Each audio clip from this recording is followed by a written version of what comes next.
Francophone immigration in Canada. I inform the committee that everyone has passed their sound checks except for one member, and we will try to ensure that Madame Ashton can join us and also have her right to speak as a full member of the committee. I would like to welcome once again our officials, our dear favorite officials from the Department of Canadian Heritage and Immigration, Refugee and Citizenship Canada, Mr. Desruisseaux. Hello. They're regulars here, Mr. Jacques Olivier, who is joining us remotely directly from Paris. And from Canadian Heritage, obviously, we really appreciate their advice. We have Madame Boyer and Madame Boilly. Thank you once again for joining us and answering our questions. Before we get started into the heart of the matter, I would like to adopt two budgets. Point of order. Go ahead, Madame Gladue. I'm sorry, but the interpretation is not working. They're saying that the interpretation is not working. Is everything working at interpretation? Test, test, test. This is the interpreter. This is the English channel. Test, test, test. I am continuing to speak in French. Is this working? Can you hear me? Madame Gladue, can you hear me? No. In French, though. If I speak in English, does translation... Does translation works en français? In French... Juste un instant. One moment, please. Nous suspendons quelques instants. We are suspending briefly. We will take a look.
budget, so I'll let the clerk speak to us about those. Well, you received them, yes? No, not at all. It's the committee budgets. It's to invite witnesses, the spending and preparations. There is one for $16,200 and the other is $2,250. Is there approval? Is there unanimous consent for approving the budgets? Is there unanimous consent to adopt the budgets? So the budgets are passed. The clerk is quite pleased. Great. Yes, Mr. Gaudin. I'm asking what would be the best time to table it. Is it before the witnesses or after the witnesses? Can we keep the last 10 minutes to speak about it? The important thing, I'll rely on you. So let's say at 9:30. I noticed 10:30 rather, because we have our officials here with us today, and we want to have as much time with them as possible. So we will start with the speaking notes from Mr. Desruisseaux, and then his colleague, Mr. Jacques. Go ahead. You have the floor for 5 minutes. Thank you, Mr. Chair and committee members. First of all, I would like to say that I am currently joining you from the traditional unceded territory of the Anishinaabe Algonquin people. With regard to the study of the day, I am pleased to tell you more about one of the 7 measures proposed through the Action Plan on Official Languages 2023-2028, namely the creation of the Centre for Innovation in Francophone Immigration in Dieppe in New Brunswick, including the implementation of a new grants and contributions program to support Francophone immigration. For the purpose of creating the centre and its programming, $25 million over 5 years will help to capitalize on the expertise of Francophone minority communities and facilitate their involvement in the testing of innovative projects with key partners in order to resolve barriers to Francophone immigration, particularly with regard to the promotion of FMCs internationally, the identification, support, and recruitment of French-speaking candidates. The Centre's activities will strengthen the Francophone lens in immigration programs with the aim to improve program outcomes with respect to the selection and admission of French-speaking candidates. These activities will also make immigration programs more accessible in order to increase the number of French-speaking candidates selected and will better meet the labour needs of the various sectors of the Canadian economy. Ultimately, the Centre's activities will foster demographic growth and economic development in Francophone minority communities. The Centre's team members are in the process of operationalising this programme in order to launch it in the fall of 2023. The department has already begun engaging with various key stakeholders to inform them of this programme's opportunities. And with that, I'd be happy to answer questions from the committee, and I'll give the floor to my colleague, Mr. Jacques Olivier. Over to you, sir. Thank you very much, Chair, dear members of the committee. I am pleased to present today to Standing Committee on Official Languages information on Destination Canada Mobility Forum. Destination Canada is an event promoting Francophone immigration.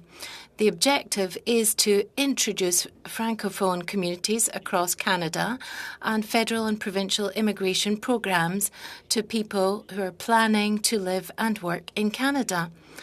From the first edition of the forum in Paris in 2003, there were many booths, those of the provinces, representatives of Francophone organisations, members of the networks of the Federation of Francophone and Acadian Communities, FCFA, and the Economic Development Network, the RDEE of Canada.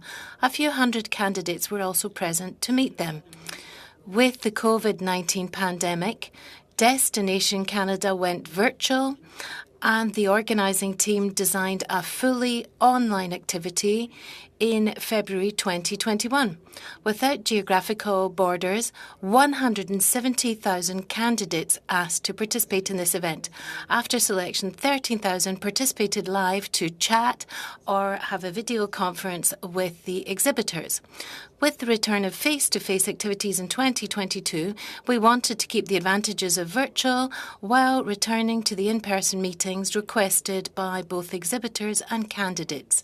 It was therefore a hybrid edition that took place in November 2022, and again, it took place in Paris, but also for the first time in Rabat, Morocco, with also 3 days online. Among the 370 exhibitors present at 63 booths, I would like to highlight the presence of 7 provincial governments and a delegation of 20 representatives of Francophone communities whose attendance was funded by the IRCC. The November 2023 edition of Destination Canada Mobility Forum will once again be hybrid in Paris, Rabat, and online. In 2024, we're planning to organise the event in sub-Saharan Africa in Cameroon, to be more precise. I would like to point out that Destination Canada Mobility Forum is part of a set of promotional activities organised by IRCC abroad. About 270 activities take place each year to promote immigration to provinces and territories other than Quebec among French-speaking candidates. Thank you for your attention, and I will be happy to answer your questions. Thank you very much, Mr. Jacques. And before we kick off the first round of questions, be one question for each party of 6 minutes each, with interaction, questions and answers. But we're going to do a test first with Ms. Nikki Ashton to make sure that her connection is coming through well. Please go ahead, Ms. Ashton.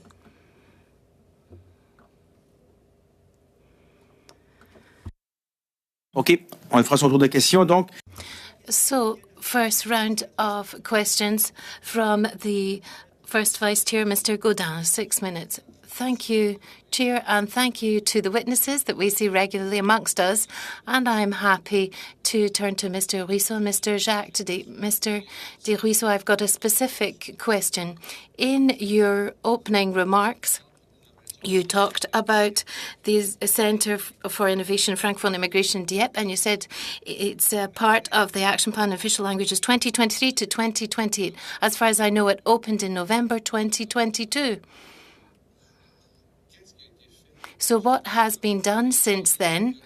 And you talked about the official opening in November 2023. That seems a long time to prepare the official opening, and I think we need to be quicker when it comes to being effective and efficient, if you allow me to suggest that. So what's happening with this Centre for Innovation? There was 12.3 million, I believe, that was made available for this.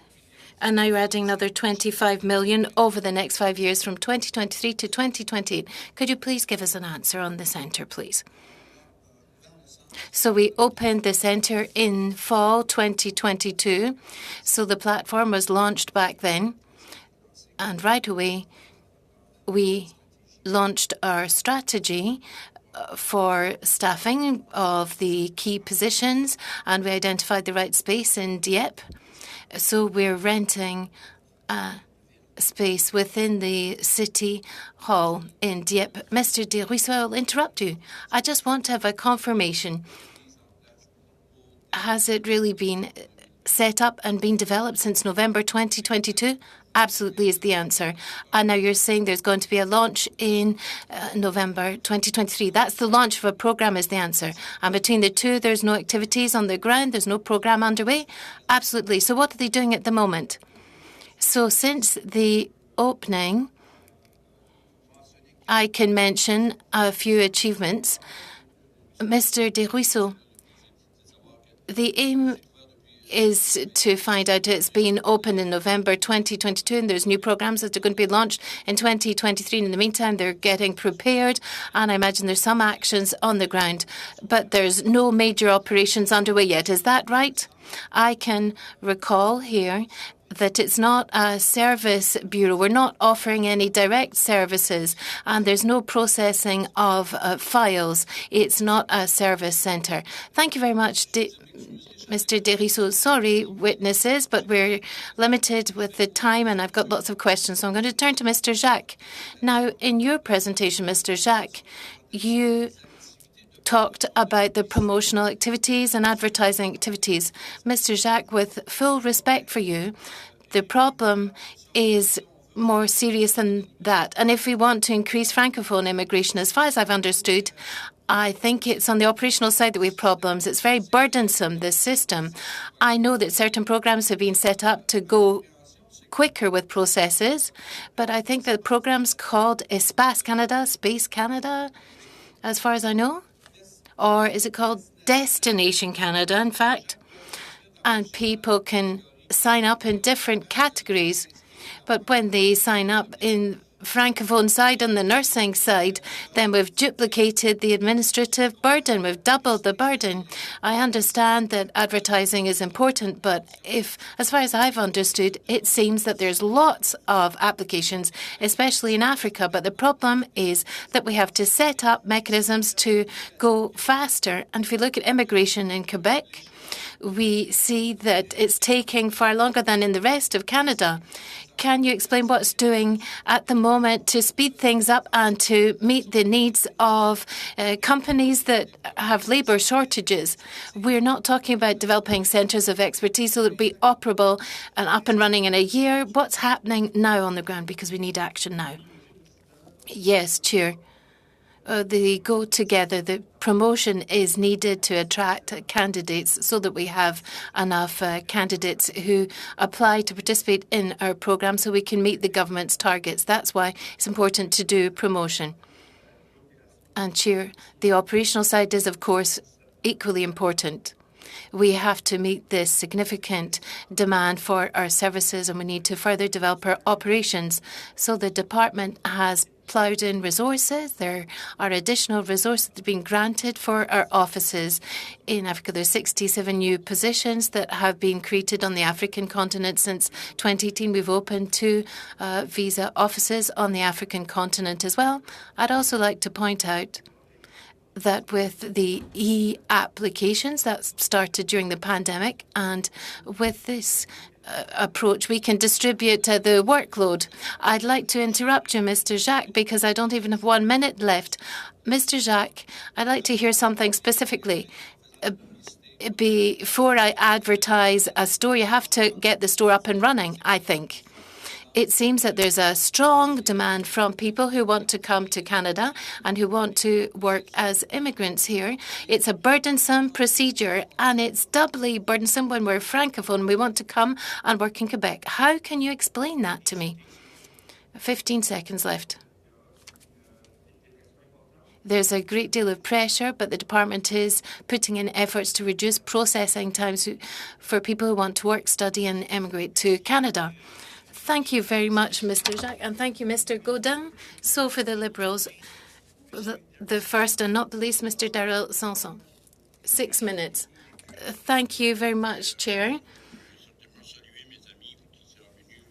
And I'd certainly like to welcome my colleagues who've come to speak before us today. It's extremely important, their work, and we do need to continue to scale up things given the importance of these matters. Now, Mr. De Ruisseau, I've done some dental work this week, so my pronunciation is not great, and I can't get too emotional either today. But my colleague, Mr. Gaudin, put a question in terms of the work that's been done between 2022 and 2023 at the office in Dieppe. So could you provide the committee with details on the work that's been done in this past year in the meantime to see what type of activities are developing? You don't need to give it to us today. You can send it into the committee. I have another question. About 5, 6 or 7 years ago, or perhaps 8 years ago, according to the Conservatives, that we came to power, but we were around the table back then with Mr. Généreux. And the chair was with us, of course. And I think we were the 3 that were here back then. And we worked very hard. No, I don't think you were there in 2016. Sorry, there was good work before you came in as well, sorry. But what's important to note is that we had developed a strategy back then, and we'd hired lots of people. And I'd like you to help me in the next 4 minutes to talk about the work that's been done. If I've correctly understood, over time we'd hired a company that did recruitment abroad in Africa and in Francophone countries to identify possible immigrants, and then they would come to Leston Pearson Airport, where we've got the Francophone Centre for Greater Toronto that was going to welcome them. Once we welcomed them there, we were going to send them out to the different communities, and once they were in the communities, there would be another group that would help them with employability issues. So I'd like to know whether this exists or not, because the plan over time was that this would become a pan-Canadian strategy. So please help me to understand, is there a company that's doing immigration outside of Canada to deal with Francophone immigration? Are they brought into Canada? Are they received in Toronto by the Francophone Centre? And then are they sent in the communities? And is there work that's being done in terms of employability and welcoming them? Please help me quickly to understand, sir.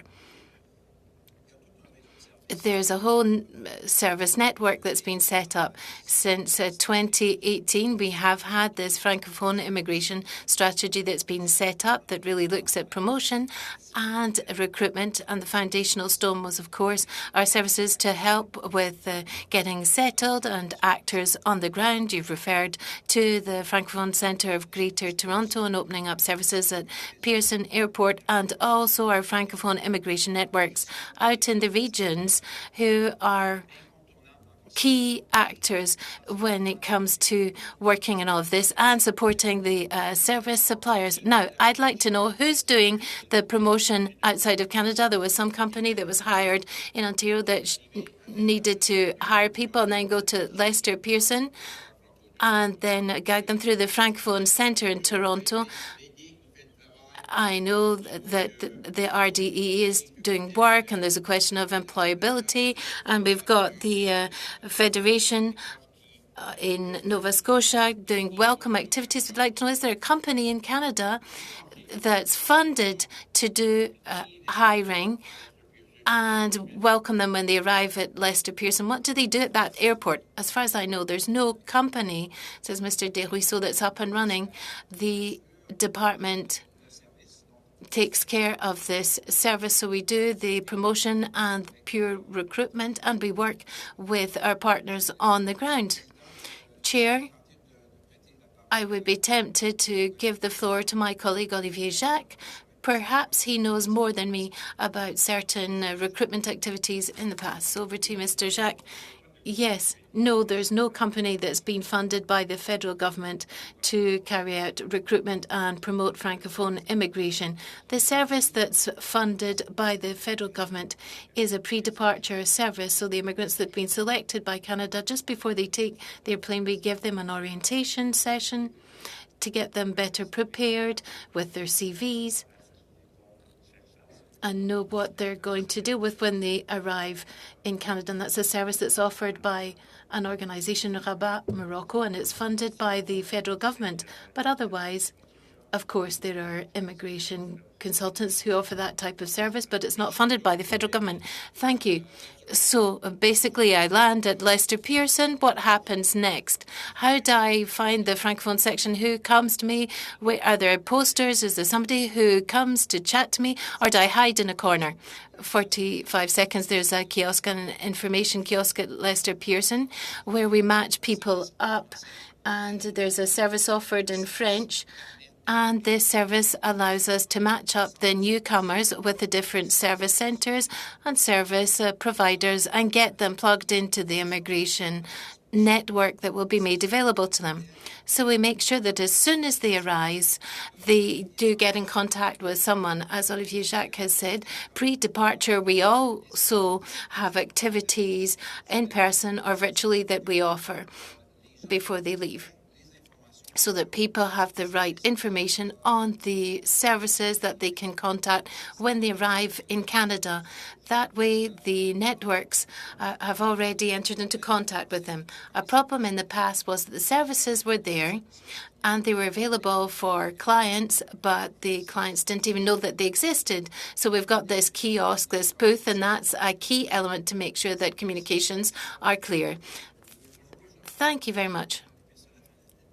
Yes, I'll take care of that at the end of the session. Of course, if there's any information before the end of the meeting, any extra information that you can send us afterwards, please do that via our clerk. You're used to working that way. So now we're turning to the block, and we've got our second VP, Mr. Beaulieu. You have 6 minutes. Thank you very much, Chair, and thank you to our guests for being here with us today. I've got a question. Do you also have the mandate to help Quebec to recruit more Francophone immigrants?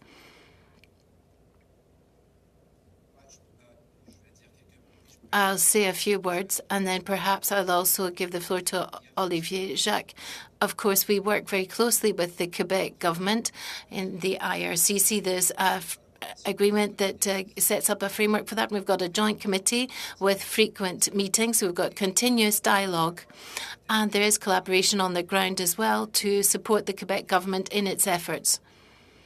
And here I'll give the floor to Olivier on that. Thank you very much, Mr. Desruisseaux. Yes, indeed. The Government of Canada supports all of provinces and territories in their recruitment efforts to recruit labour from abroad and permanent residents and potential immigrants, and that includes Quebec. If Quebec organises Quebec Days abroad, the IRCC will participate if we're invited to do so that we can share information on the immigration process and talk to the candidates to describe the different stages they need to go through in order to get to Quebec. We also work directly on the ground in a concerted, close way in offices such as the one in Rabat, Morocco, and Dakar in Senegal, where there's continuous discussions to promote studying in Quebec and support the recruitment efforts of Quebec. So you've talked about recruitment efforts. You do it for the Francophone immigration outside of Quebec exclusively, no?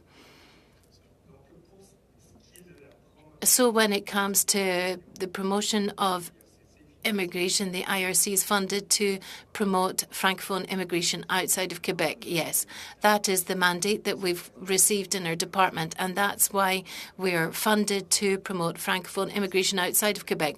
But nevertheless, we do support the recruitment efforts of all the provinces, including Quebec, and we also promote studying in Quebec. Well, to continue in the same vein, recently, we've heard that there's lots of temporary students who are refused in Quebec. There was a report from the Institute in Quebec that said that the federal government had refused almost half of the applications for study permits that made by foreign students who wanted to come to Quebec and who'd already been accepted by Quebec and the universities. And there's an article in Radio-Canada that said the federal government had refused up to 72% of the African candidates that had been accepted by Quebec University in 2021. So what's happening with that file, and how can you actually explain that? How can that be corrected? It's somewhat outside of my field of expertise and jurisdiction. It's a complex file, but what I can tell you is that files are analyzed on a case-by-case basis, and it's the same grid that is applied to each candidate. So, do the files meet the eligibility criteria? That needs all to be reviewed. There's risk criteria that are identified. IRCC doesn't have a role in that, in the acceptance or not? Yes, of course. Because the explanation that is given is that we were worried that those people wanted to stay in Canada. But from, our goal here is to increase Francophone immigration. So it's a bit opaque what's happening in Quebec. My colleague is more involved in file processing. He might be able to speak a little bit more about what happens in the processing. Yes, thank you, Mr. Chair. I can tell you that every year there are thousands of African Francophone students that apply in good faith and to whom we issue permits. The approval rate for study permits for Quebec, which are from Francophone African countries, is comparable to those who go in other provinces in Canada. So what is happening exactly? Well, listen. The requests are reviewed on a case-by-case basis using the same selection criteria, regardless of their country of residence or origin. Where they live. There are three main reasons why applications are refused from Africa more often. Why excuse me. Because in the article that I read in Radio-Canada says that the number of refusals has increased, but it's higher in Quebec than in Ontario and BC. In less than 5 seconds, but perhaps you could continue, Mr. Jacques. You could answer in the next few rounds. I know that we're interested in what you have to share with us, but before I start the clock for Ms. Ashton for the NDP, we are going to do a last sound test. Apparently the issue is solved. I believe you're connected to your modem, Ms. Ashton. You can do your sound test.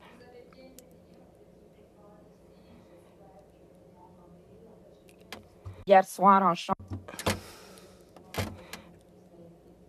Et alors, j'espère que de mon sous-sol, je vais pouvoir vous rejoindre et poser des questions.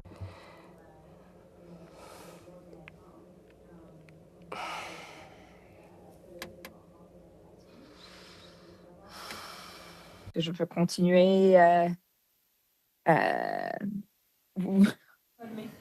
J'espère que tout va bien. En fait, il faut aussi dire que je m'attendais à du en tout cas, je ne sais pas. Est-ce que je continue? Qu'est-ce qu'on fait? On me dit que c'est pas concluant. On me dit que la technique ne fonctionne pas. Est-ce que vous êtes branché direct sur votre modem? En fait, c'est ça. Are you connected directly to your modem? Il y a un câble, un cable. Je ne l'ai jamais reçu, alors je ne peux pas me connecter directement sans cela. Ils m'ont dit qu'ils allaient me le renvoyer ou l'envoyer, mais je n'ai jamais reçu. OK. Madame Ashton. Ms. Ashton, I'll interrupt you.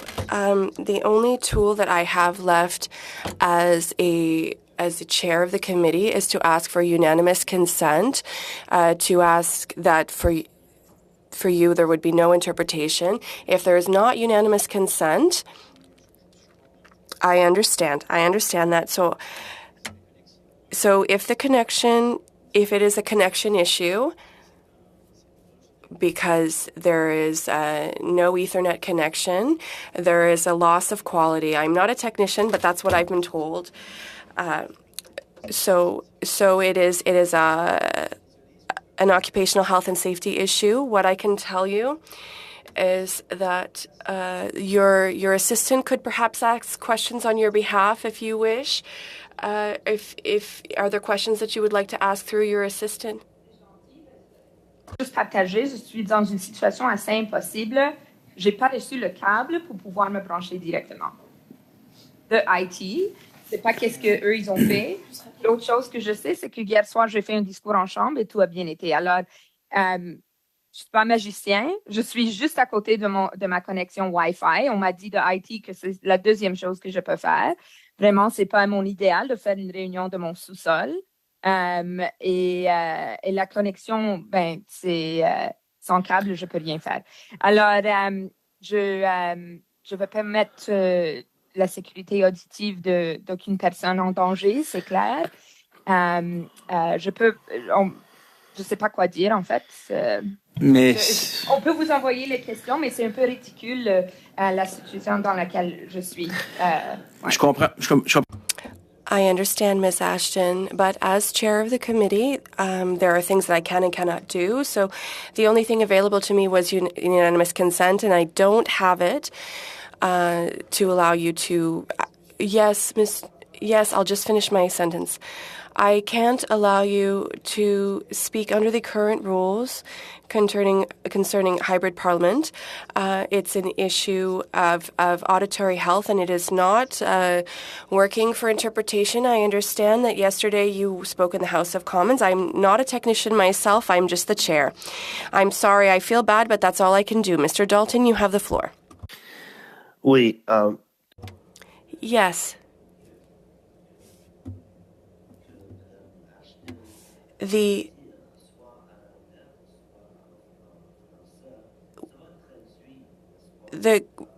Whatever Madame Ashton says will be interpreted into English or French. No, Mr. Dalton, when Madame Dalton when Ms. Ashton speaks, it won't be interpreted. I think that her sound is as good as mine. And I think it's also parliamentary privilege. So this is very difficult. Mr. Dalton, I think that we are all in the same boat here. Madame Gladue.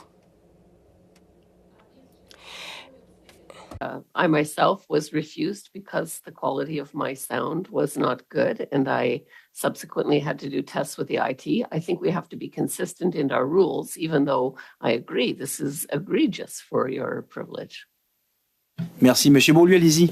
Thank you, Mr. Beaulieu. You have the floor. What I would propose is that we could give her time to send her questions in writing. I think that might be the ideal solution. I know that you are the only representative of the NDP, and I understand. I'll keep your 6 minutes in the bank, and then I think there is unanimous consent to do so. Send your questions to your assistant here in the room, and I will ask them on your behalf. That is what I would suggest. So we will move on to the next 5-minute round. For Ms. Gladue, you have the floor. Thank you, Chair, and thank you to the witnesses for being here today. So in terms of trying to increase the number of Francophone immigrants we have to address getting supply. We've heard testimony that the maximum French population in the world is at 20%. So I think there is something to be done there. And then getting them actually into jobs once they get here. And then talking about what else we can do. So let me start by asking whether or not that we've got a weighting in the immigration system that we increased in 2017. We gave them additional points if they speak French, and there was some positive result of that. Do we need to increase that weighting more?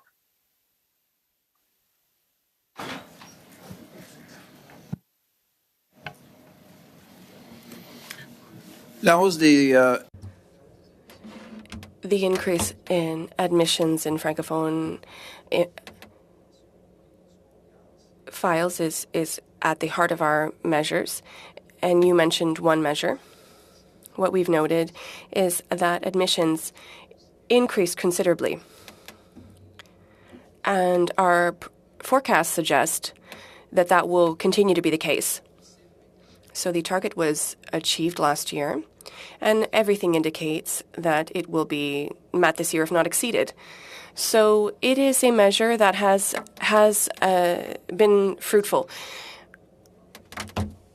There is the express entry stream that was established, and it has a lot of potential.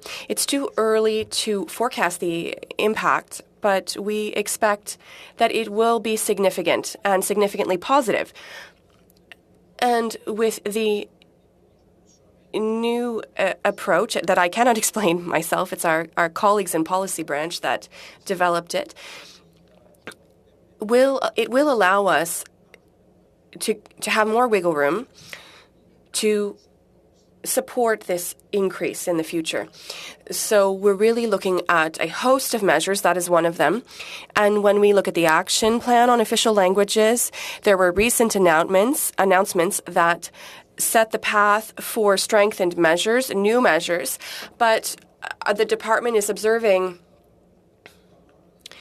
how the planned reforms will support an integrated, holistic approach. And I can tell you that Francophone immigration is a departmental priority that is really at the forefront, and it is integrated into all of our actions. Thank you. I think also we increased the target to 4.4%, but I believe the target really should be increased even further, as much as 20%, because we're losing ground. Next thing I want to talk about is the credential recognition. We've heard that teachers, French medical workers that are coming are not getting their credentials recognized. Is the federal government doing anything to work on that issue?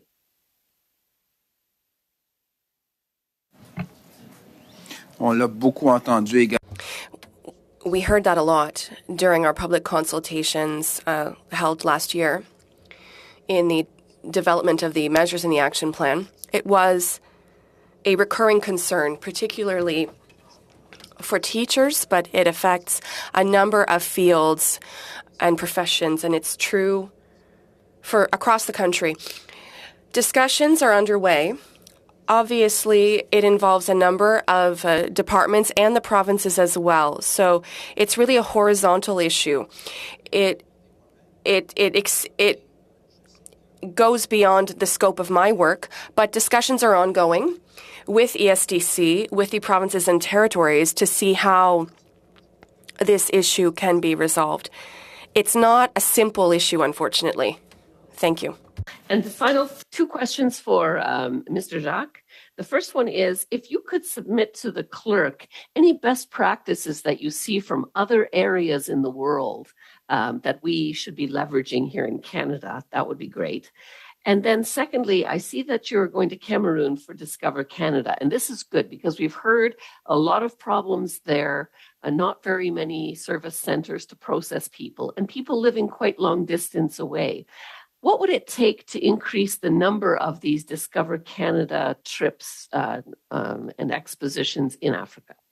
Madame Gladue, this is beyond your 5 minutes, so hopefully our witnesses will be able to answer that later on. La prochaine personne. The next member is Marie-France Lalonde. You have the floor. Thank you very much. It's a pleasure to be here today to talk about a subject that's very important to me, Francophone immigration. And I am proud to help my colleague, Mr. Seri. Well, listen, there were 2 points that I wanted to raise. For the first time for a number of years, we achieved this 4.4% target. And it wasn't just some sort of miracle. There was hard work invested to achieve that. I would like to hear about the measures that were taken to restore the demographic weight. I know that not enough has been done, but at least we as a government have achieved that 4.4% target. Thank you. A series of measures were taken.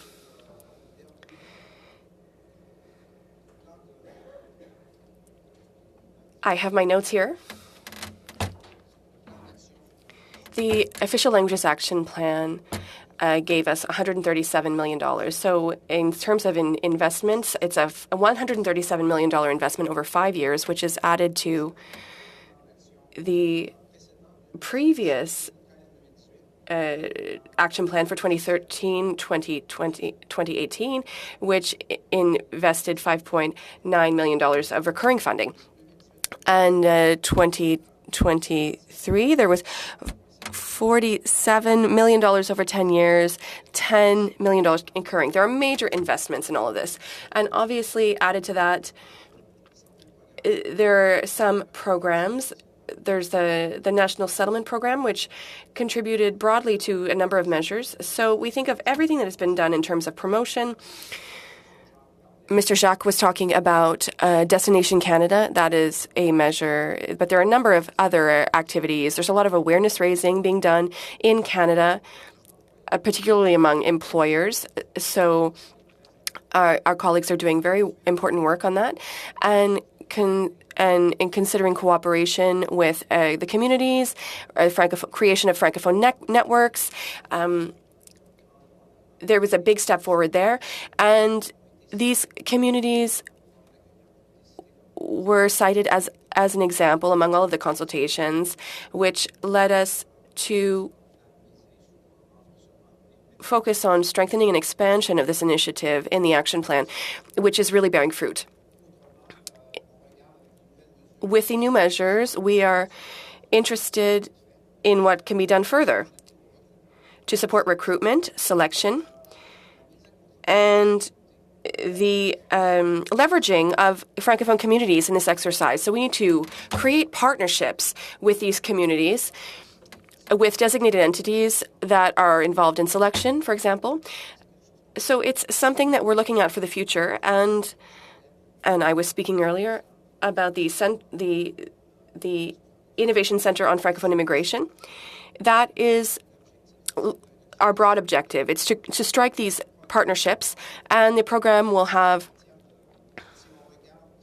well, if we look at the organizations that are eligible, what we're hoping to establish is a broad eligibility structure, which we're looking at NGOs.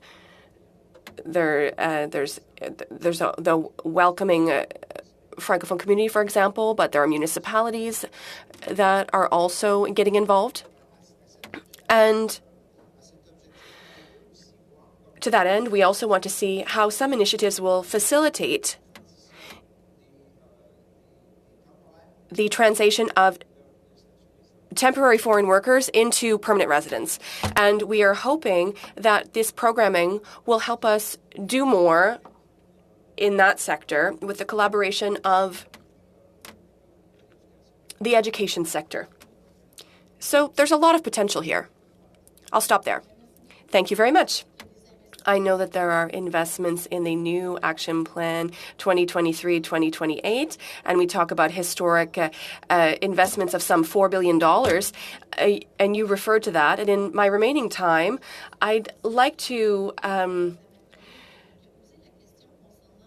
back to a question asked by my colleague concerning the importance of the labor force and growing it. And something very important was announced by the government in the last 48 hours, and it's the recognition of foreign skills for health professionals overseas and growing the number of doctors. That was announced by Minister Duclos and Qualtrough.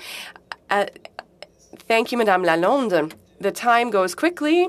2.5 minutes for Mr. Beaulieu. You have the floor. Inaudible for the interpreter.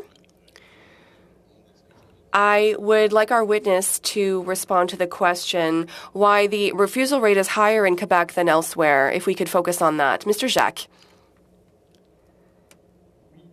Yes, as I said earlier, the approval rate for permits is similar to those who go to other provinces around Canada.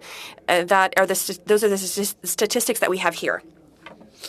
Having said that, the reasons why African candidates are more often refused than other candidates, I'll name 3 reasons. First of all, there's the incidence of fraud. There's more fraud when it comes to letters of acceptance in Canadian schools and also with the banking documents that are sent in. So, of course, we have zero tolerance towards fraud. Then, second reason, if the students are acting in good faith, are they truly going to come and study in Canada? Because sometimes we have students who want to get a study permit, but they don't actually want to study in Canada. They want to do something else other than studying. So once that's detected by our visa agents, the application is refused. For example, there was a study that we carried out with the University of Quebec in Trois-Rivières. We collaborated with them to see what was happening with our Algerian students, and we realized that amongst all of the different Algerian students going to the University of Quebec in Trois-Rivières, where we issued study permits, there was only 20% who were actually signing up to the September sessions to study. So the rest of the candidates, the other 80%, didn't do what they said they were going to do. So that was another reason. Then a third and last reason, the main reason I would say, why certain candidates are often rejected is because of the question of funding. You need to have a lot of money to come to Canada. It costs a lot of money for a foreign student to pay the tuition fees, for example, that are higher than for a Canadian citizen. And then the question of housing. Those are the three main reasons, I would say. Thank you very much, Mr. Jacques, for that. Ms. Ashton, she went to the riding to see if she was online, or is she there virtually? Has she come back? No, not yet. So we won't have the 2.5 minutes for Ms. Ashton yet. And then for 5 minutes, Mr. Godin, your next round of questions. Thank you very much, Chair. Well, I heard my colleague earlier saying that meeting the immigration targets of 4.4% was great, but that's not going to reestablish the demographic weight of Francophones in Canada. There's a great deal to be done. We need to catch up. So I'm not too impressed by achieving those targets in the government. I have a question, first of all, for Mr. Jacques. Now, you are area director for Southern Europe and Maghreb. Is there an area director for the rest of Africa then? Yes. Yes, Mr. Chair. There's an area director, a regional director, if you like, for... No, Mr. Jacques, I just want to make sure that there was someone else who was working for the other sector in Africa. Thank you very much for that. I'm going to put a question. I don't know if it will be for Mr. Jacques or Mr. Desruisseaux. Instead of looking at the staffing flow chart from the top to the bottom towards the immigrant, would it be possible for you to come back to what my colleague Mr. Sampson said and explain the process? Let's put yourself into the shoes of an immigrant. I'm an immigrant student from Gabon. What would be the first step for me? And then after that, how much time would it take? And where is it processed? Could you describe the process until I get an answer? How long does that take? Would it be possible for Mr. Desruisseaux and Mr. Jacques to guide me through that? Can you draw me a timetable from the beginning to the end, the good news where you say I've arrived in Canada as a Francophone immigrant student? Well, I give the floor to Mr. Olivier Jacques on this. So, Mr. Chair, the process starts by getting informed if you're a Gabonese person and you want to emigrate abroad. You would do web research. You could get information about immigration into Canada and look at the different programs. There's lots of different programs. Mr. Jacques, could you please be succinct in your answers? I just want a Cartesian description, the beginning, a date, and look at this stage by stage. How much time does it take? And where do you process the documents? For a Gabonese citizen student who wants to be admitted to Canada in a Francophone zone such as Quebec. So a Gabonese person who submits an immigration application will get the documents together, and then once that application been sent off, perhaps he will be picked up in the system. And if we ask him to put in his application again, then it's processed within 6 months to emigrate outside of Quebec. And then once the visa has been issued and the biometrics have been provided, the Gabonese person can actually sign up to an information session, take a flight and come to Canada to settle in Toronto or Calgary or Moncton and start to look for a job quickly and turn to the establishment services once they have arrived in Canada and take language courses if necessary and integrate well. Mr. Jacques, sorry, what I've understood is that this Japanese person would need to sign up, and if they're chosen, it's a question of luck, but there's an abundance here because I'll come back to a term that you've said is being selected, chosen, and then it takes 6 months if everything is in compliance. That's what I've understood from your answer. But once they arrive here in Canada, they have to decide where they're going to go, or have they already decided during these 6 months where they're heading to? It's not a question of chance, it's a question of skills. So once they're in the express entry pool, they're the ones with the most points and the most skills that will be chosen. And then once they're invited to make their application and it's approved, then this person can indicate where they would like to come to. And this person comes to Canada, anywhere in Canada apart from Quebec, because Quebec chooses their own immigrants. So what I've understood is that the immigrant has 6 months to wait.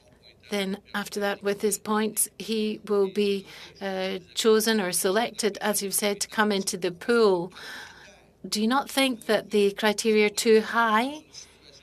Given our current economic situation where there's this labour shortage, do you not think we should alleviate the burden? Of course, I don't want to work against security. Of course, that's very important for Canada. But over and above that, it's just the security side of things that are blocking things. Or should we lower the criteria to speed up the process? And I'd also like to say that when it comes to Quebec, there's two different types of articles. Half of the applications for Quebec are refused by Ottawa, and then secondly, Ottawa is holding up the Francophone immigration. Can you comment on that? Those are excellent questions, but you've really overshot your time. So we'll go on to the next 5 minutes. Ms. Kayabaga, you have the floor. Thank you very much, Chair, and thank you once again to our witnesses for being with us today. Can you hear me well? Yes? Okay. So the Government of Canada has invested a historic sum of $4 billion in the new action plan on official languages. As you know, there's 4 different pillars in this action plan, and Francophone immigration is the first pillar. So these investments are really going to enable us to stop the decline in French across Canada. Francophone immigration is one of the means that can help us to halt this decline. So how will the investments in this action plan actually help organizations on the ground to increase Francophone immigration? And how are we going to help to retain Francophone communities as well?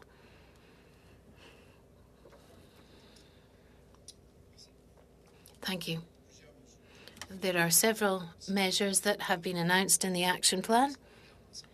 If we look at all of the measures, there are several measures that will allow the department to integrate this priority into its overall programming and policies. There's going to be a targeted expansion of recruitment that's been included in the plan, and we're looking at how the communities can get involved in these efforts. So what does it mean for communities? Well, it means they have to make an increased contribution, which will allow the communities to better explain their needs, including their labour needs, when it comes to our recruitment efforts. As Olivier Jacques said, there's 20 regional representatives. That was a delegation that we sent out with Destination Canada. That's an approach we want to continue with. Then another significant measure that I need to mention is the Parcours d'Intégration, the integration pathway for Francophones, which is going to be reinforced. And so there's going to be a great deal of close consultation with our Francophone networks and our Welcoming Francophone Communities initiative. This is an essential complement to the normal settlement programming. We want to make sure that we have direct services in settlement processes which are adapted and are available in French to meet communities' needs and the needs of newcomers, of course. we're also pursuing two objectives. We want to have a successful settlement, and also we want to reestablish the demographic weight. So we need to increase applications. We need to have more prosperity in the communities. That's a central objective. And all of these measures taken together will help us with development. I refer to the Centre for Innovation in Francophone Immigration. That's another measure that will allow us to develop partnerships and have greater mobilization of partners as well. And the efforts of the department will also turn towards provincial and territorial partners. They have an essential role to play. There's already an action plan or a work plan rather, that will be beefed up together with our partners. Certain provinces are already very committed to this. Other provinces, well, there we'd like to see a bit more commitment. And when we look at the nominating programme for candidates for provinces, we see that there's been a significant increase in certain provinces, even amongst provinces that are not in the top ranks of provinces that traditionally would have given a priority to Francophone immigration. So there have been improvements made. And then there's a question of language training. That's always very, very important. And there are measures in there for that, and training in French and in English as well, to make sure that people are well equipped with the necessary tools to meet the needs of the labour market. Now, you've answered, in fact, my other question about the retention of these Francophone communities. You've slightly touched on that. But I'd like to put a question on the processing of applications. I'm also on the Immigration Committee, and we've talked a great deal about the Chinook system, where there are certain challenges. There are people who think it's a discriminatory system, so I'd like to know whether this system is putting a disadvantage Francophone applications. What can we do to change that? Thank you very much, Ms. Kayabaga. You've also overshot your time. I hope you'll be able to get an answer in the next questions. Of course, I have to be strict with the timing so everyone has a chance to put their questions. So if there are certain questions that remain unanswered, please send in your answers to the clerk. Can I please intervene? I'd just like to ask whether this question that I've put, could I please get a written answer? So I'd like to confirm that could you please answer in writing this question, send it to the clerk. Sorry, point of order. I completely agree with my colleague, Ms. Kayabaga.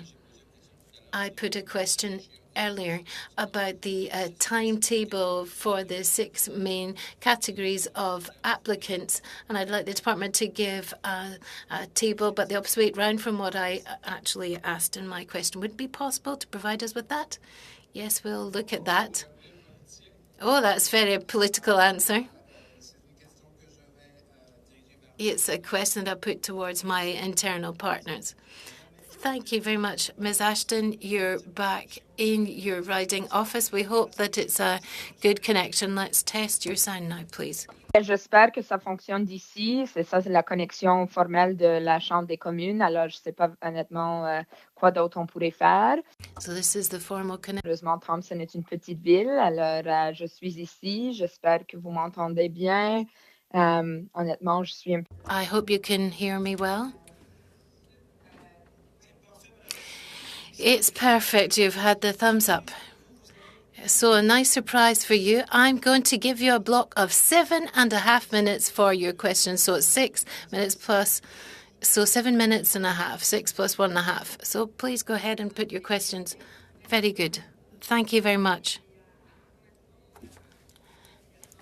And let's start right away. During the session the 9th of May, Mr. Olivier Jacques informed us that the IRCC is able to ask private companies to open up other visa reception centres. But could you please explain to us exactly how you decide whether the IRCC needs to open another visa application centre? In other terms, what are the criteria that you follow to decide that you're going to open another visa application centre or not? Yes, Chair. So the selection criteria that will determine whether we're going to open up another visa reception centre or not is based on volume, the volume of candidates that have to provide their biometric data, and we regularly review the volume. And if there's an increase in a certain region in the world or in a country that's not already got a visa application centre, then we will ask, in consultation with the service provider, of course, to open up a visa application centre. It is a business decision. That's why we base it on volumes, and we want to make sure that it is viable for our service provider to offer these services, because it will be funded by the clients that have to provide their biometric data. Then another criterion that's used is the question of security. Sometimes it's not possible to open up a visa reception centre in a given country for security reasons. Sometimes it's dangerous to open up this type of centre, so we're not able to do it always. So there's a question of security, a question of cost that's related to all of this. Okay, and I'd like to talk about the double standards for Francophones. Why are the recruitment Francophone efforts are leading to disproportionate results? If you look at the proportion of Francophone immigrants in countries of origin compared to the authorizations for permanent resident visas, the number of permanent residents from Madagascar, Gabon, Congo, and Niger compared to Algeria or compared to France are 10 times less, in fact. So are we applying double standards here? And what is the structural problem that exists within the IRCC that's leading to this gap?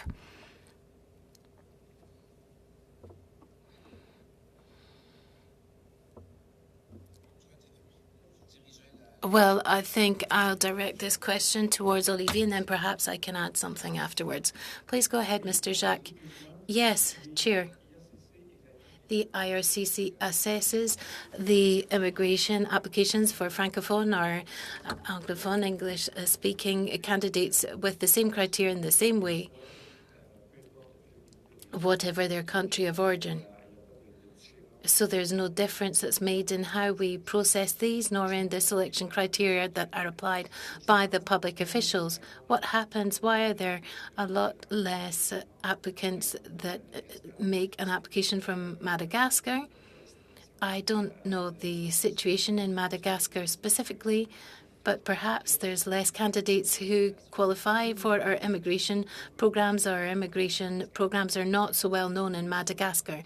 So perhaps, and I'm speculating, perhaps it's a question of promotion, a question of capacity to have enough skills to become our immigration candidates without knowing the specific situation in these given countries. Very good. I appreciate that feedback. So it's not just a question related to Madagascar. If we look at the figures for Gabon, Congo, Niger, it's the same thing.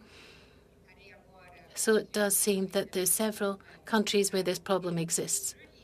And related to that, we know that the average cost for a family of four are $2,400 for the early learning program. Do you think that these high costs explain why Canada is finding it hard to attract immigrants from less rich countries rather than from richer countries, wealthier countries? So for Mr. Jacques or for Mr. Olivier? Yes, Chair, I don't have an opinion on that as to whether the costs are too high or less high. But it's true, it's for candidates to actually get the funding to be able to pay the processing fees. And they have to show that they have a certain amount of money available to them to actually settle in Canada. And it's true that that is a specific challenge for certain African countries where the socio-economic conditions are different from in other parts of the world. So perhaps it's more difficult in certain cases to gather that funding to be able to come to Canada.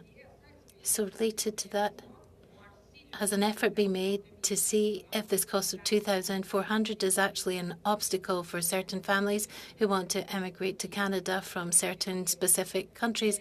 Is the IRCC making an effort to see how to proceed with this? Go ahead. Well, I think that's outside of the department's radar.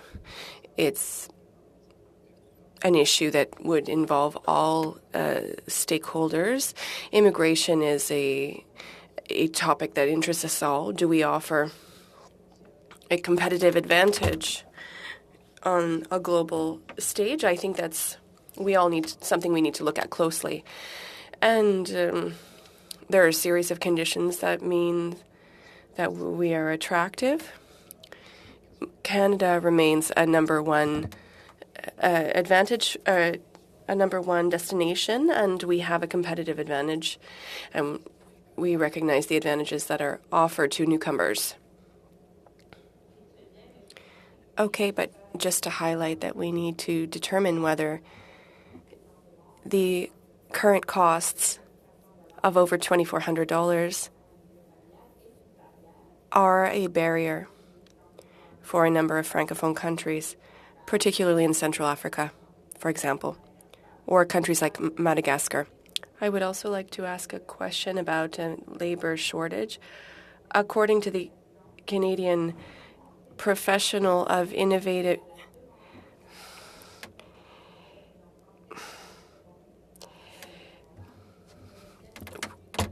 we know this shortage in Manitoba and in Western Canada. How can we resolve this shortage of teachers to maintain access to daycares and public schools? How do we recruit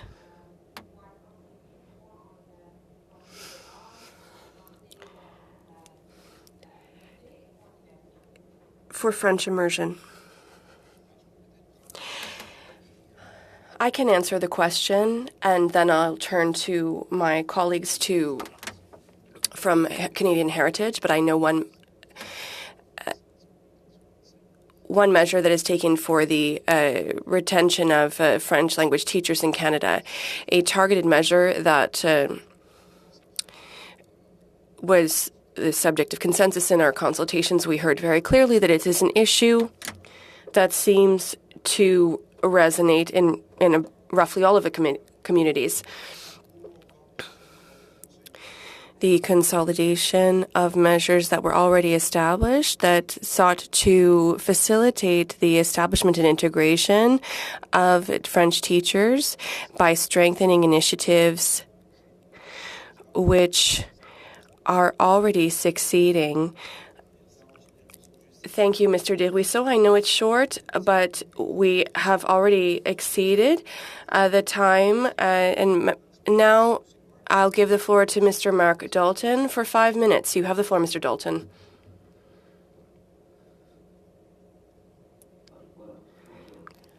Hello. Thank you to the witnesses. The Employability Network said that there is a lack of alignment between the true labor needs in the country and the profiles of selected candidates. What is the root of this problem? And in your opinion, what changes need to be made to correct it? Mr. Desruisseaux, or anyone? Well, I'll start. It addresses our selection criteria, which obviously set out a series of criteria that guide our choices. So the alignment between the labor market shortages and candidates' profiles, there have been a lot of progress over the years. And what we note is that there has been an overall success in the program, but it is a program that is working well. There are issues. Why is the alignment not always perfect? Well, we understand that the economy is evolving in real time and the labor market as well. I think the consultation, the roundtables are important for keeping an eye on how needs are evolving, and all stakeholders need to be involved in this. When immigration frameworks are developed, it is in collaboration with stakeholders, and it calls on... I'll continue. I don't have much time. So we heard from a witness at our last meeting that 80% of immigrants don't work in their field of training, and that those people are the cream of the crop. So it's frustrating. It is a loss for the country and for Canadians as well. Can you comment on that, please?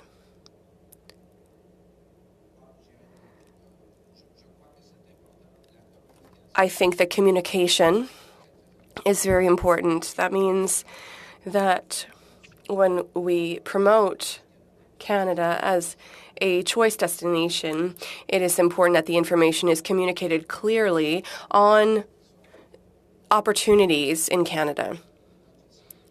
We need to manage expectations. So their efforts are made to communicate that there are challenges. What are the issues? What are the opportunities?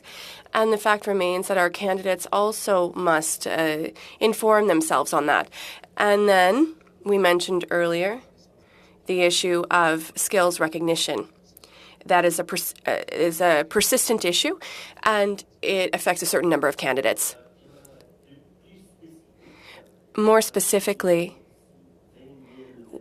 we have 20,000 doctors and over 30 million nurses who aren't working in health. And that's a real loss for us because we have a shortage. So that's for Canada as a whole. But can you give us more information about Francophone health sector workers? Unfortunately, I don't have detailed information that would distinguish between Francophone and non-Francophone candidates who may be facing these issues, but it sort of exceeds the scope of my personal responsibilities. But I just have a few seconds left. 20 seconds. I have 20 seconds. So with the fact that they can't work in their professions, does that discourage qualified candidates from coming to Canada instead of going somewhere else? 5 seconds. Skilled workers, well, we welcome all manner of skilled workers who dream of coming to Canada. So I can say that despite the obstacles, I'm sorry, I need to be fair with everyone. Next question to Mr. Iacono. You have the floor for 5 minutes. Thank you, Mr. Chair, and thank you to the witnesses for joining us. My first question is for Mr. Jacques. Can you tell us where the largest pool for Francophone immigration is located? And how do we promote our country in Francophones in that country? Yes, Mr. Chair, the country that is the largest pool of candidates of Francophone immigrants to Canada outside is Cameroon in Africa, with high numbers in 2022 and 2023. What are we doing to encourage Francophone immigration in Cameroon? Well, there are ad campaigns on Google to promote immigration among those who are interested in immigrating in Cameroon and other Francophone countries. And then we organize in-session meetings and online meetings that promote immigration to Canada. We talk about the immigration process. We talk about Francophone communities outside of Quebec. And we promote ourselves among candidates who are interested in immigrating. And finally, there is Destination Canada. I told you it's an annual forum organized online. We have candidates from Cameroon who attend this event online to decide whether Canada is the country for them and whether they are interested in moving to Canada. You mentioned only Cameroon. What is the number 2 country? Just so that's mentioned. Well, I'll give you the top 5 with great pleasure. So the top 5 countries for permanent residency for Francophones, there's Cameroon, then France, Morocco, Algeria, and the Congo. And those are for the first months of 2023. So that's where the top immigration is from. My next question is for Mr. Desruisseaux. Could you tell us about the level of collaboration for Francophone immigration between the Government of Canada, the federal government, with other levels of government? How can we work better with other levels of government to increase Francophone immigration?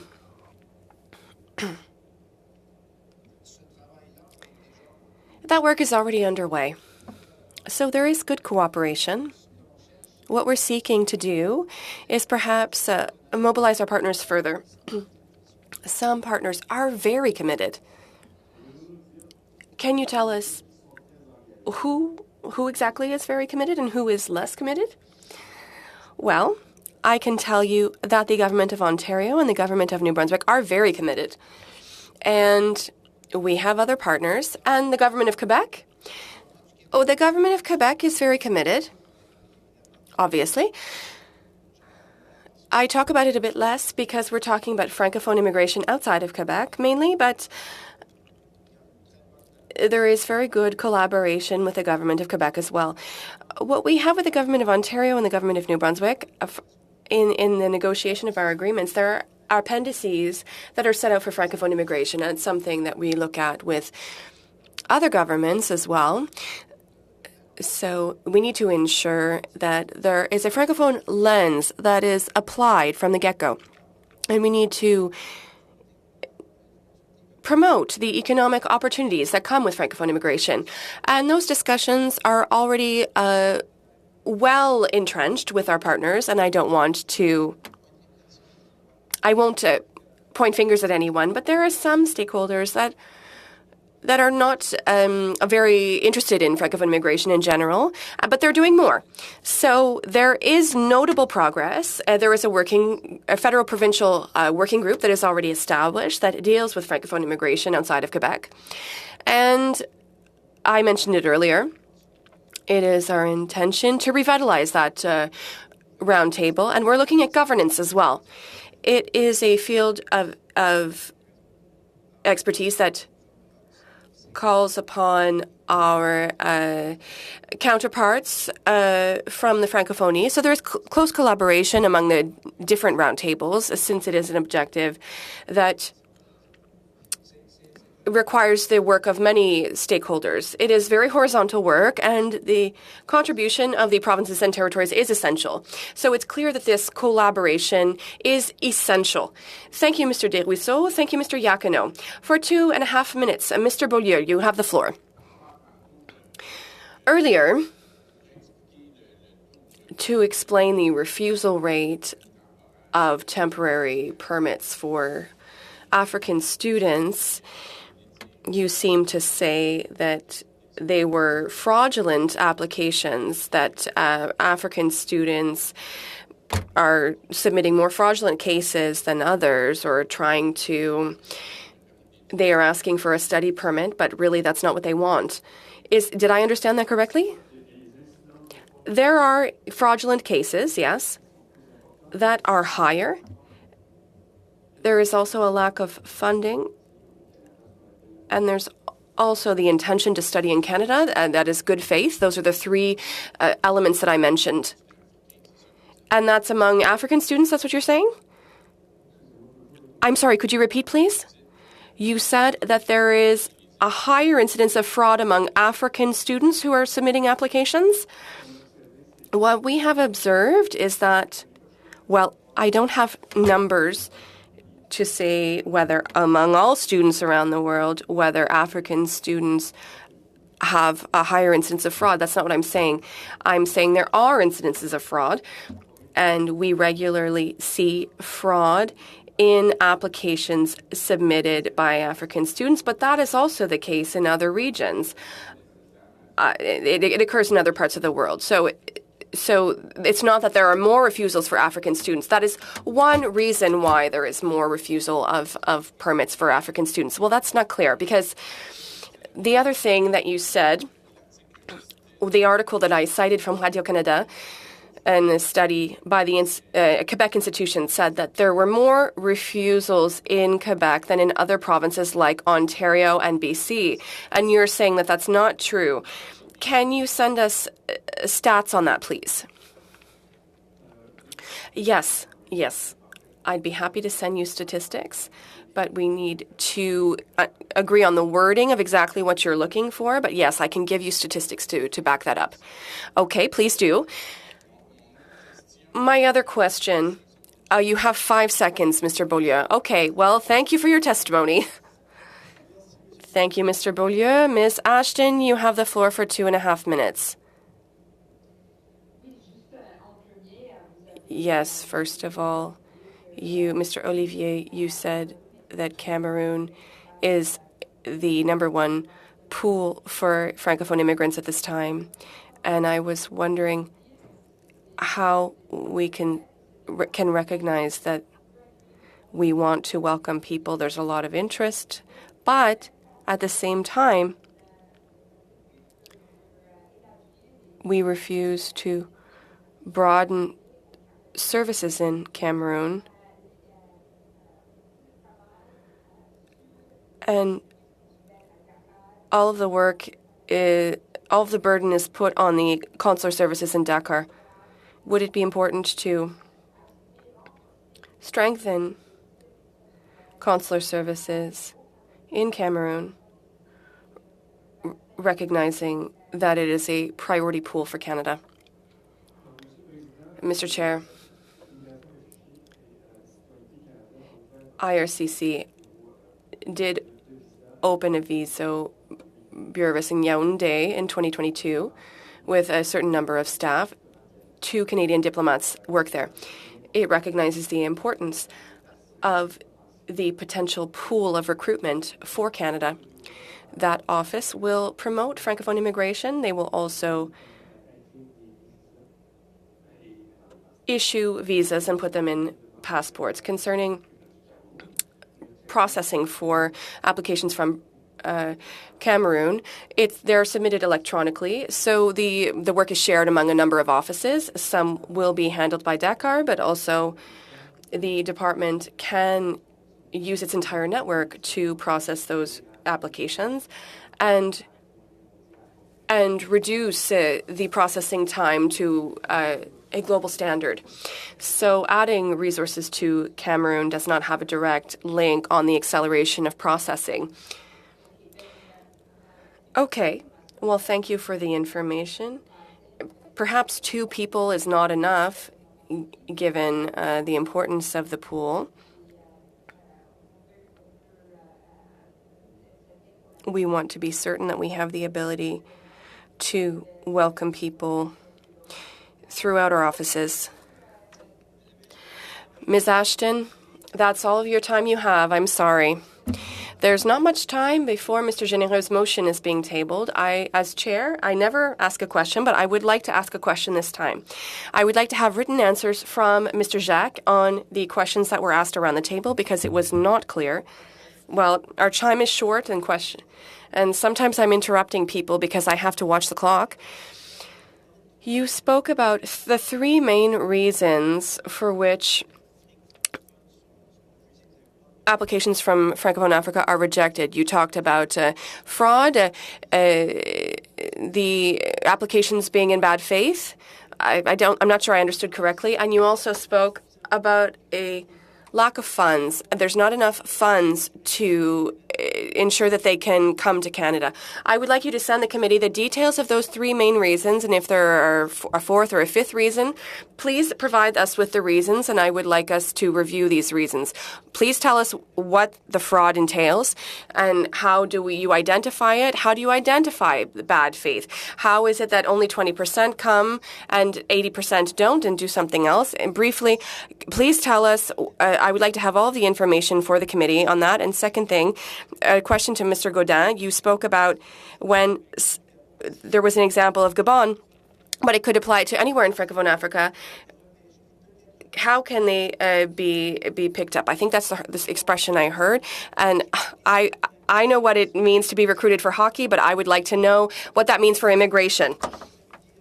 So what does that involve, and who's got more chance than another person to be selected? If you could please send all of that to the committee. And then a final point that I'd like to receive, following up on all of these questions that were put. It seems that there's lots of points missing for African Francophones to be able to put in an application and come to Canada. So what are the zones that are identifiable in Africa? You've talked about Madagascar, and it's far off from the usual offices. So what are the hot points in Francophone Africa where we need to improve our services to be able to process these applications for immigrants? So that's all the time we have, because we have to turn to another motion. Mr. Jacques, was that clear for you, or do you want me to repeat any of that? Well, I will consult with my colleagues in the department and we'll try and answer those questions that you put to us. Thank you very much, and thank you to the witnesses. Thank you for your patience. You can stay with us if you wish. Otherwise, you're free to go. And we'll go on to Mr. Généreus's motion. Monsieur le Président, tu vas aller mon temps de... Whether we're less than 5 minutes for two. That was very relevant. So let's turn to Mr. Gaudin's motion now, please. Chair, thank you. I think you've all received this motion, apart from the interpreters, unfortunately, to feed into the report on increased Francophone immigration to Canada. I think it's important to hear from the Minister of Immigration, and I can read this out, that within the framework of the study on increased Francophone immigration to Canada, the Minister of IRCC should be invited to appear for a full hour. I think he really is the Chief Director of the orchestra, and the officials have done excellent work in terms of the political directives and instructions, but when we're the minister, we're the ones who have to really have this set the tone with the philosophy of the department. So it'd be good to hear from the minister. So before we open up the debate, let's put ourselves in the context of the study. We had referred to 5 meetings. I think it's the second complete one, because there's been lots of different attempts. So we've had 2 of these sessions out of 5, Chair. Called to order. It's not 5 meetings, it's a minimum of 5 meetings. Oh, thank you for that correction. So a minimum of 5. So just to put it in the context and the possibility of the different meetings, we've done 2 out of the 5. We had unanimity that on Tuesday, because of the votes and so on, that there wouldn't be any meeting. Next Friday, that's already set with the Commissioner of Official Languages, 1 hour, with the 2 witnesses that we put off because of technical breakdowns and so on. So, Mr. Gaudin, I'm just setting the scene in terms of practicalities for next week. So I'd like to open up the floor. Are there any questions on Mr. Gaudin's motion? And then afterwards, Ms. Ashton. Mr. Gaudin first. Well, in my motion, you will understand that this obligation Well, we don't need to put in the report for the end of the session. It can be in the fall. There's no fixed date. But before we close off this study, I would like to hear from the Minister. I think everyone's on the same page. Over to you, Ms. Ashton. And please put down the arm of your mic. I agree with this motion. I also think that we have to continue into the month of September with this study. So what's the procedure, given that the language of our motion says at least 5 meetings? So what can we do to add some extra sessions as a result of all of this? Well, I imagine that when we reach the 5 meetings, then the committee will decide if we need to hear from other witnesses. We've had quite a voluminous list of witnesses so far. So depending on the priorities of each of the political parties, on their witnesses, and then depending on the split of the parties in the House of Commons, the clerk goes through the witnesses to appear. It's good that Mr. Gaudin has said that, of course, we don't need to rush to finish off this study by the end of the present parliamentary session. We don't need to finish it before the summer. That relieves the pressure on the committee in terms of the 3 other meetings to come as a minimum, I underline. So I would say basically that we should continue to move forward with this, and we'll see where we arrive. Perhaps we'll have the 5th meeting in September, and then we'll see where we're at. That's what I'm basically suggesting in good faith.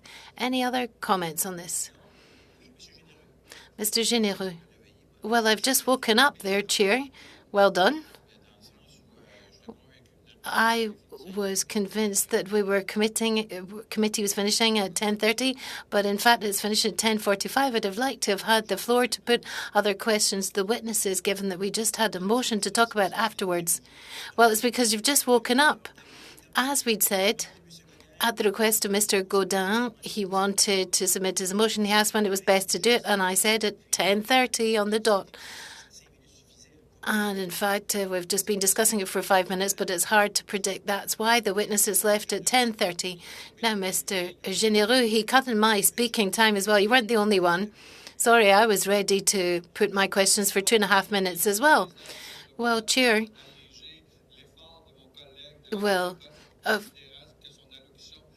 I was just trying to make it easier for my colleague from Nova Scotia because it's a bit tough for him to speak today. Yes, we hope that our colleague's teeth are going to improve. So, on the motion, sorry, Madam Clerk, thanks for calling me back to order and waking me up as well. So, by unanimous consent, or basically, do we agree with this motion from Mr. Gaudin? Everyone's in favour? Anyone against? No? Okay, perfect. Well done on that motion. Bravo. Adopted unanimously.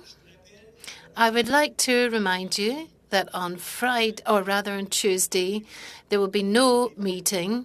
As we'd unanimously agreed then, next Friday we'll have the Commissioner of Official Languages for 1 hour, and then our 2 witnesses that we put off 3 times, they will come per witnesses to come and actually speak for us finally on Friday. And we really hope that will work, and perhaps there'll be some meetings the week after. But for the moment, we will adjourn our session. Thank you.